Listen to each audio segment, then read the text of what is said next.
Look, this is a moment of historic proportions, and this will give us a golden opportunity to help with democracy and freedom throughout the Arab world. So, Senator Lieberman, what should President Obama tell the American people tomorrow night?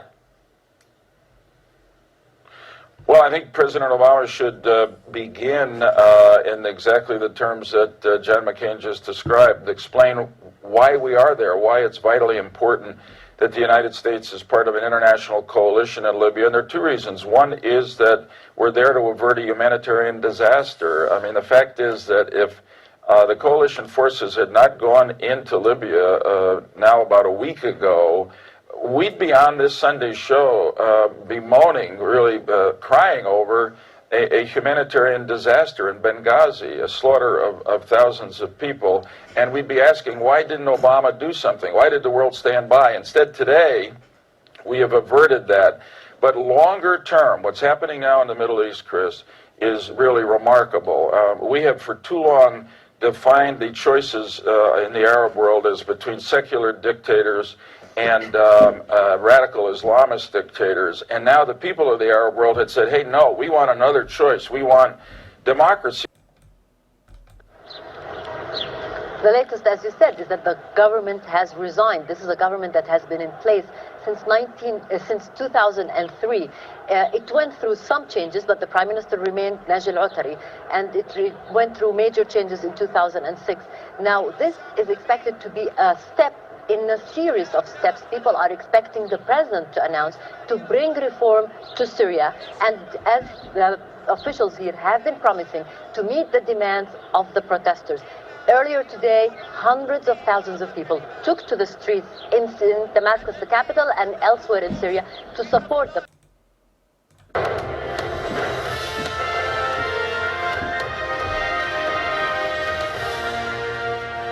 This is Al Jazeera, and these are the stories making headlines. In Libya, government forces have pushed opposition fighters from Muammar Gaddafi's hometown of Sirte. The rebels have been retreating east from the oil towns of Brega and Ras Lanouf. It's the same story in Bin Jawad, which fell to rebel hands on Sunday. France says it's ready to discuss arming Libya's pro-democracy fighters. The French foreign minister made the announcement after the Libya summit in London. Coalition leaders at the meeting announced a new group to coordinate the Libyan operation.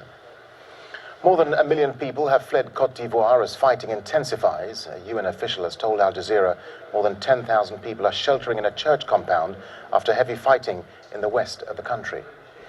Dozens of people have been killed in a deadly shootout between gunmen and security forces in Iraq. The siege began when attackers stormed a government office in Tikrit. Nearly 100 others were injured in the attack. Syria's President Bashar al-Assad is expected to outline his plans for political reform in a speech on Wednesday. That'll be less than 24 hours after the government there resigned en masse following weeks of protest. It's thought Assad may also announce a timetable for ending emergency law.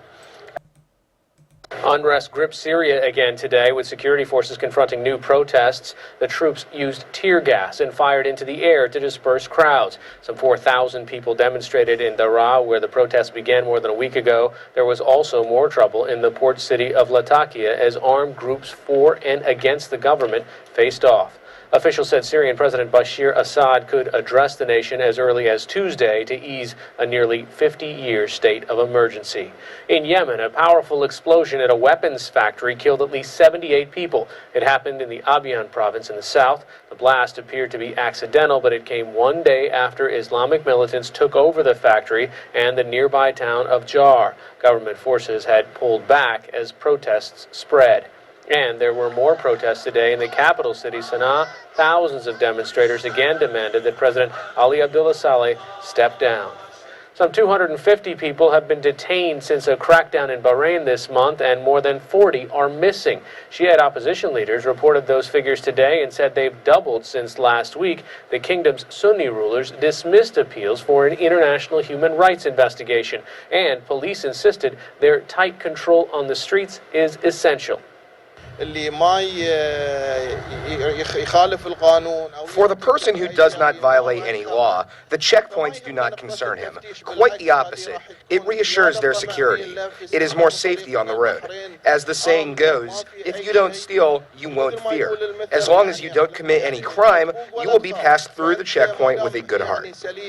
Bahrain is now under martial law, and roughly 1,000 troops from Saudi Arabia and other Sunni-led states are deployed in the country. From Baghdad to Tripoli, stop the U.S. war machine! Protesters, mostly organized by the Answer Coalition, shouted from bullhorns in front of the White House, urging for the withdrawal of U.S. and Western troops from Libya. The U.S. has decided to bomb people halfway across the world and lie to us about why they're there. The U.S. has led the effort to maintain a UN-mandated no-fly zone in Libya since last week. President Obama says that the military action is to protect civilians, but protesters here say it's the start of a war with a sovereign nation. These demonstrations of military prowess are send a message to any country that seeks to be independent that if you try to be independent, you're likely to be targeted by a U.S. military attack. So it's part of an intimidation strategy by the empire against independent governments. Protests like these have been planned across the country and the world. 35 U.S. cities have become sites for people to express their grievances with the U.S. government regarding the situation in Libya. El Salvador and Vancouver, Canada, add to the international communities. Protesters here were from all over the world, too. They're supposed to say to Gaddafi, stop killing your own people. That's the thing they should say.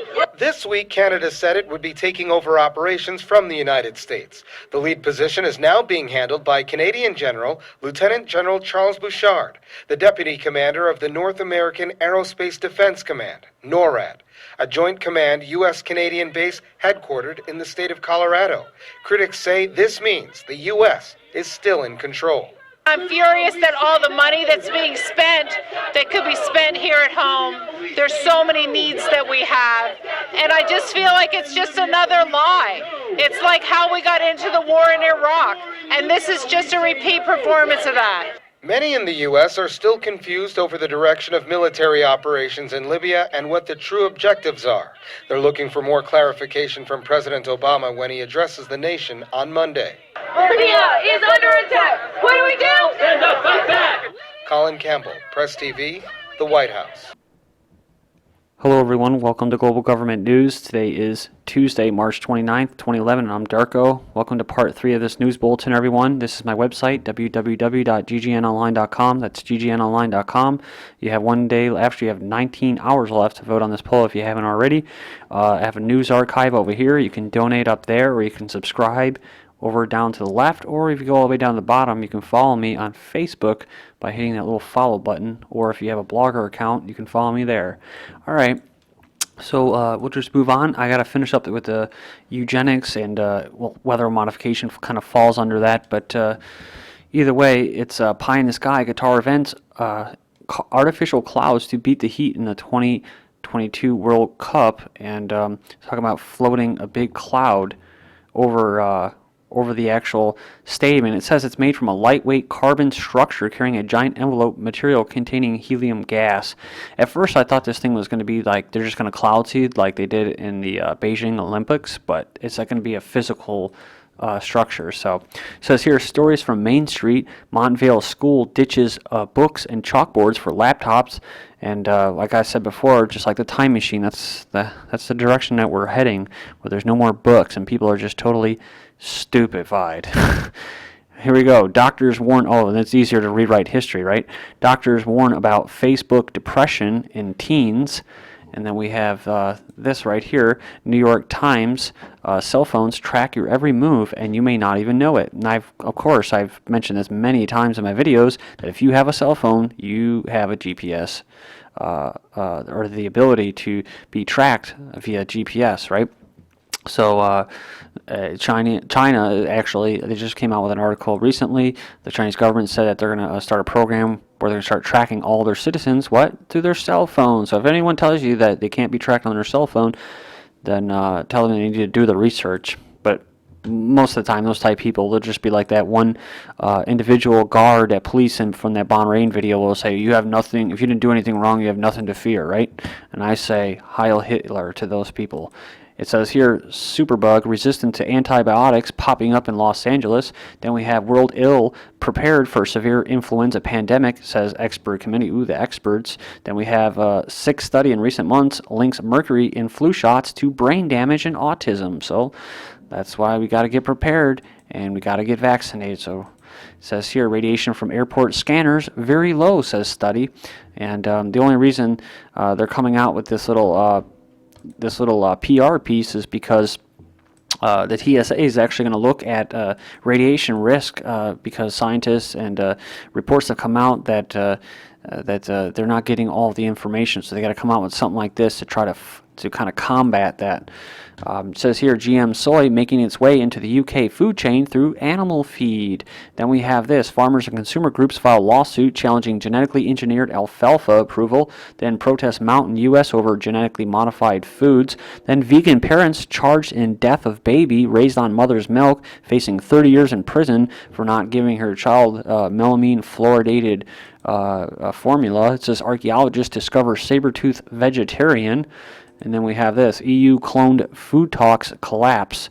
It says European Union talks to set rules on using food from cloned animals collapsed Tuesday after EU lawmakers failed in all-night talks with European Council and European Commission to reach a compromise on labeling cloned food. So does that mean just on labeling it or to pass it? Because they're already circulating cloned food throughout the UK.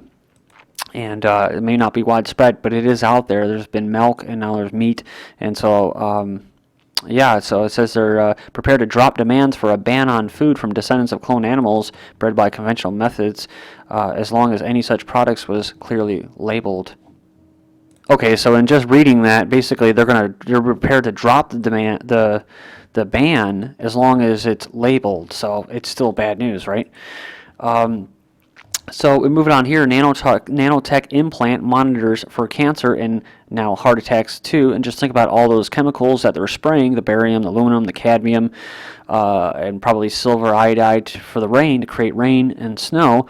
That's what they're doing overhead. If I'm sure most of my viewers here are aware of that, but if you're not, there are all those little chemtrails that are going on up there. They're not persistent contrails. They are spraying you like a pest, like a little bug. But they're also experimenting on you. And just know that you have all these little nanoparticles. They are, to me, radio frequency transceivers. They can transmit and receive information. They're little robots, basically. And I've read the articles, or the public, or I guess you call it propaganda release, but it's a public release statement from the national laboratories, such as Argonne and them, that make these I don't know if it's exactly Argonne, but you got the one out in the Pacific Northwest laboratory. Basically, all the main national laboratories. There's like 10 of them, and you go on their website and you'll read about nanoparticles, and they'll say that they can self-replicate and they can use the source, whether it's whatever it is, as an energy source. So whatever they latch onto, if it's in your body, they can tap into that and have electrical power, and then they can replicate. And so this is pretty scary because it's in your body right now, flowing through your blood. So it says here, artificial food dyes scrutinized by FDA. And it says here, the panel plans to meet this week to consider the potential link between hyperactivity in children and artificial dyes found in common foods such as candy, waffles, and salad dressing. And the only purpose for FDA, I said before, is to basically kind of cushion liability for private corporations, so that they don't actually have any liability or responsibility for their actions. That's all it is. That's what corporatism is. So you can't look to the FDA to protect you. You have to do your own research on that. And I'm sure there's groups out there, activist groups, that are trying to make this connection, along with legitimate scientists. They're real scientists and doctors, and they care about people, and they don't want them to have ADHD and that, right? And so they're trying to prove this link, and of course the FDA will say, "Ooh, they're looking into it." So then most times, that's going to be the first people are going to hear about it, and they're going to say, "Ooh, look at the FDA doing their job." But no, they're only doing it because they have to fix the facts and make sure that link doesn't get connected, right? Then we have hospital surgery puts dozens of patients at risk of CJD. Up to 38 hospital patients have been put at risk of contracting a deadly brain disease through infected medical instruments. It has been disclosed, and it says the Creutzfeldt-Jakob disease, which is supposed to be very rare, and they're contracting it from hospitals. Go figure. Eugenics, that's why I call them eugenics facilities, right? And it says here, more evidence ties cholesterol drug to diabetes. So you can help fix your cholesterol, but you're going to get diabetes. Please join me in the final part. This is GGN, and I'm Darko.